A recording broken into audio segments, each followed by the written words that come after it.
Pada hari ini, hari Senin tanggal 13 September tahun 2021, kami akan menanggapi terkait video yang sempat viral di media massa, dan langsung saja untuk jaksanya memberikan penjelasan terkait video viral tersebut.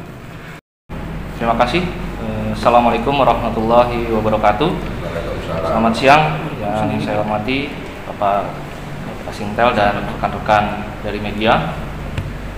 Saya mengucapkan terima kasih atas kehadirannya. Hari ini rekan-rekan berkumpul di kantor kami untuk mendengarkan klarifikasi yang akan kami jelaskan terhadap penanganan perkara atas nama N inisial yang sedang kami tangani. Kami ada baiknya kami ceritakan penanganan. Jadi penanganan tahap penyidikan dan pra penuntutan. Penyidik pada saat itu memberikan SPDP tersangka atas nama N yang diduga melakukan pencabulan ataupun persetubuhan sebagaimana pasal yang disangkakan pihak penyidik. Setelah itu SPDP diberikan kepada kami, kemudian kejaksaan melalui Kepala Kejaksaan Negeri Indramayu menunjuk jaksa untuk melakukan penanganan terhadap perkara dimaksud, melakukan penelitian untuk kemudian apakah terhadap perkara dimaksud cukup atau tidaknya dan layak atau tidaknya perkara dimaksud dilimpahkan ke persidangan. Di dalam perkembangannya, saya ditunjuk sebagai jaksa yang menyelesaikan perkara dimaksud, yang terlebih dahulu kami melakukan penelitian terhadap berkas perkara atas nama tersangka N. Di dalam perkembangannya, kami selalu berkoordinasi dengan penyidik apa yang termuat di dalam berkas tersebut. Setelah kami teliti selaku jaksa yang ditunjuk, kemudian melakukan penelitian baik syarat formil maupun material. Terhadap syarat formil dan material, pada pokoknya kami sependapat dengan penyidik bahwa tersangka N diduga melakukan pencabulan ataupun persetubuhan. Setelah kami menganggap dari berkas perkara penyidik yang menandai perkara dimaksud, karena kami selaku jaksa peneliti menganggap perkara tersebut telah memenuhi syarat formil dan material, sehingga kami memberikan P21. Artinya, jaksa yang menangani perkara tersangka N layak untuk dilakukan persidangan dengan pasal sangkaan, yaitu pasal pencabulan maupun pasal persetubuhan. Kemudian setelah itu kami melakukan tahap 2 yang saat itu digelar di kantor Polres Indramayu, dan terhadap tersangka N saat itu juga didampingi oleh penasihat hukumnya. Setelah kami melakukan pemeriksaan terhadap tersangka dan barang bukti yang dilakukan tahap 2, kami anggap sudah mencukupi sesuai identitas maupun orang ataupun barang bukti yang dijadikan barang bukti di dalam perkara ini. Setelah kami menganggap tahap 2 selesai, kemudian kami melakukan pelimpahan terhadap perkara tersangka N dengan melakukan pelimpahan berkas perkara dan barang bukti kepada Pengadilan Negeri Indramayu. Kami limpahkan juga terhadap dakwaan yang kami serahkan kepada pengadilan tetap mengacu pada berkas perkara, yaitu pasal pencabulan maupun persetubuhan. Di dalam perkembangannya, kemudian Pengadilan Negeri Indramayu membentuk atau menunjuk hakim untuk meneliti maupun menyelesaikan terhadap perkara yang dimaksud, untuk kemudian menentukan hari sidang, yaitu sidang pertama dimulai pada hari Kamis 2 September 2021 pukul 10. Kemudian kami selaku penuntut umum, kami menyelenggarakan atau melaksanakan terhadap penetapan dimaksud sehingga saat itu menggelar sidang melalui Zoom karena saat ini masih di suasana pandemi. Kemudian terhadap hal dimaksud tentu sesuai dengan hukum acara pidana, hakim mempersilahkan terhadap penuntut umum untuk membacakan dakwaan yang didakwakan kepada terdakwa saat itu. Di dalam dakwaan kami jelas sebagaimana yang telah kami limpah ke Pengadilan Negeri Indramayu. Kami pasang 2 pasal. Pasal yang pertama yaitu terdakwa inisial M melakukan beberapa perbuatan, melakukan persetubuhan terhadap anak di bawah umur.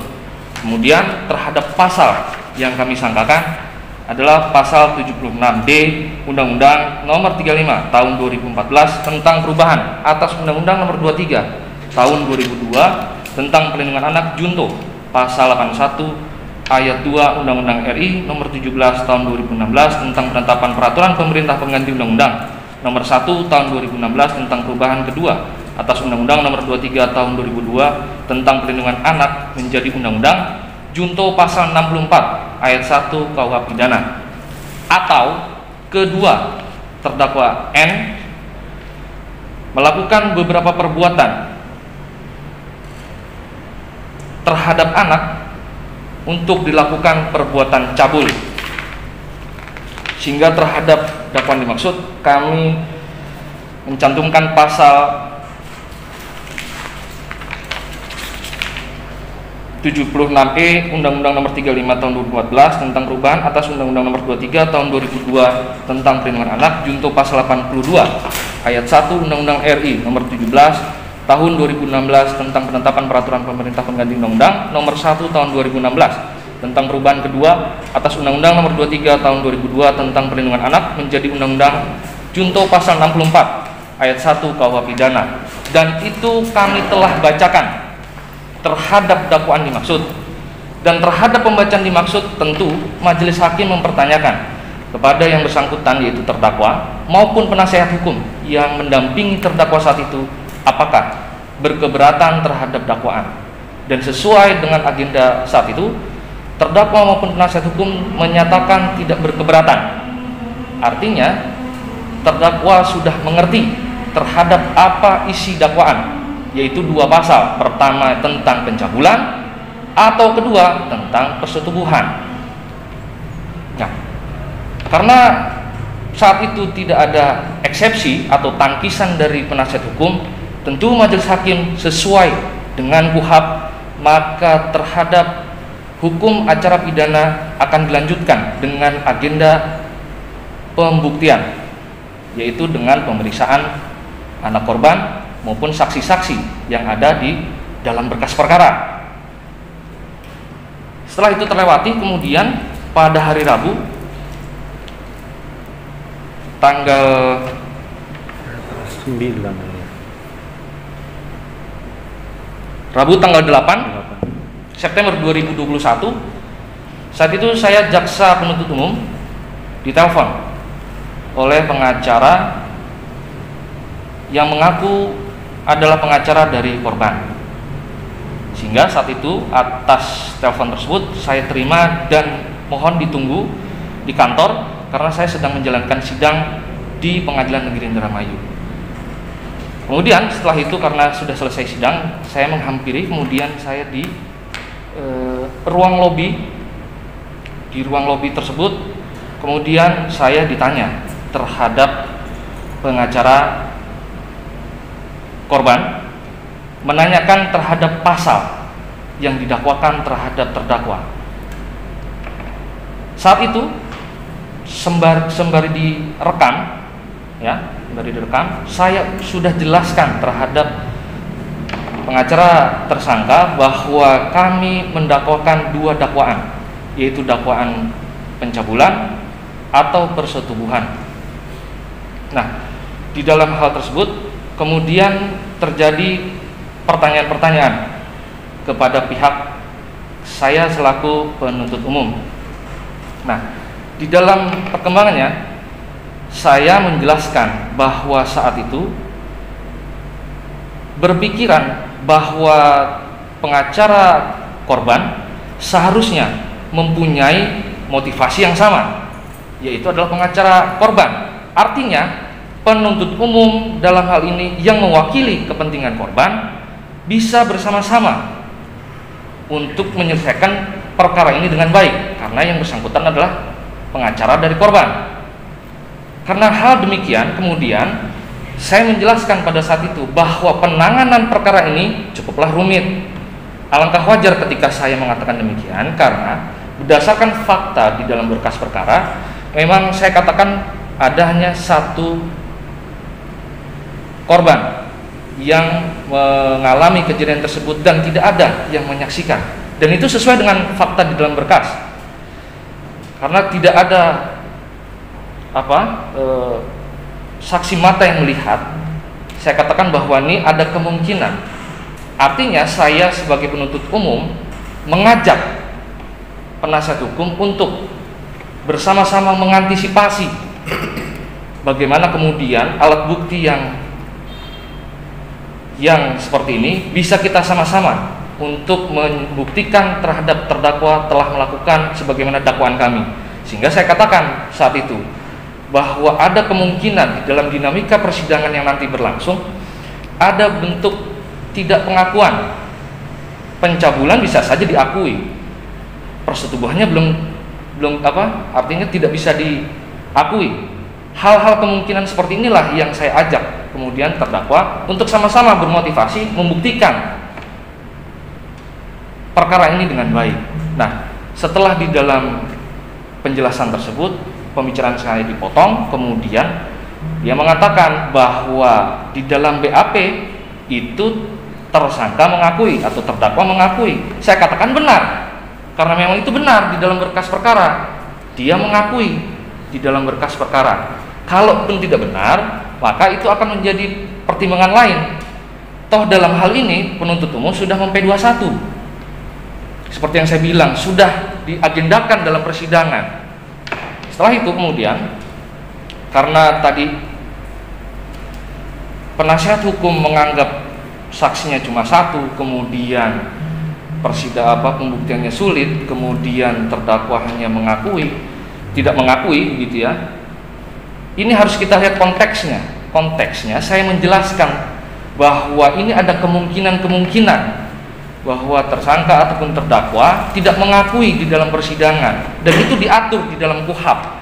Jadi omongan saya itu berdasar di dalam KUHP telah diatur bahwa pasal 189 ayat 3 keterangan terdakwa hanya dapat digunakan terhadap dirinya sendiri. Pasal 189 ayat 4 keterangan terdakwa saja tidak cukup untuk membuktikan bahwa ia bersalah melakukan perbuatan didakwakan kepadanya, melainkan harus disertai dengan alat bukti yang lain. Jadi ada dasar pada saat itu saya mengucapkan bahwa ada kemungkinan ketika nanti dalam persidangan dia tidak mengakui. Namun justru penasehat korban saat itu berasumsi saya masuk angin. Ini yang jadi persoalan di sini. Kalau kemudian saya masuk angin, dia saat itu langsung keluar dari lobi kantor kami. Kemudian saya selaku jaksa penuntut umum berupaya meluruskan kembali pemahaman atau asumsi yang dibangun oleh penasihat hukum. Dan kemudian setelah saya menghampiri, yaitu di PTSP, kemudian yang bersangkutan mengambil handphone, kemudian merekam kejadian yang saat itu terjadi, yang sekarang jadi viral. Nah, terhadap hal dimaksud sebenarnya saya cukup menyayangkan pihak dari pengacara korban yang saat itu tidak ingin saya ajak kembali ke dalam. Saya berupaya untuk mematikan fokus kameranya. Itu bukan berarti saya khawatir atau takut direkam, bukan. Tapi saya berupaya, mari kita, saudara adalah penasihat hukum, saya adalah jaksa penuntut umum, kita berdiri dalam posisi yang sama, yaitu menyelesaikan perkara ini sebaik mungkin. Namun saat itu saya justru, saudara lihat sendiri, ada bentuk-bentuk ucapan yang nanti masih kita bahas. Apakah kemudian ucapan itu akan menjadi kerugian tersendiri bagi pengacara tersebut. Namun dalam hal ini, karena saya penuntut umum dan saya adalah seorang ASN yang diajarkan, yang diberikan pemahaman bahwa dalam melayani kepada siapapun, baik masyarakat umum maupun advokat, itu dilaksanakan dengan beretika sebaik mungkin, dengan sopan santun. Namun saat itu justru dengan menggebu-gebu dengan emosi, saya tidak diberikan kesempatan untuk menjelaskan. Itu yang saya sesali sebenarnya. Nah, kemudian saya berupaya untuk menenangkan, memberikan dia waktu tenang untuk supaya kemudian saya ajak untuk berbicara atau diskusi kembali, karena prinsipnya kita sama-sama sang penegak hukum.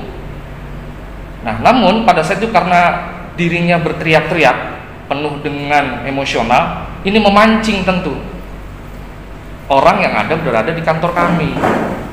Nah, karena tidak ingin ini menjadi makin besar atau hal-hal yang tidak saya inginkan ini timbul, kemudian saya berupaya menjelaskan di situ, di video itu, bahwa abang dari tadi belum bisa memberikan waktu kepada saya untuk menjelaskan.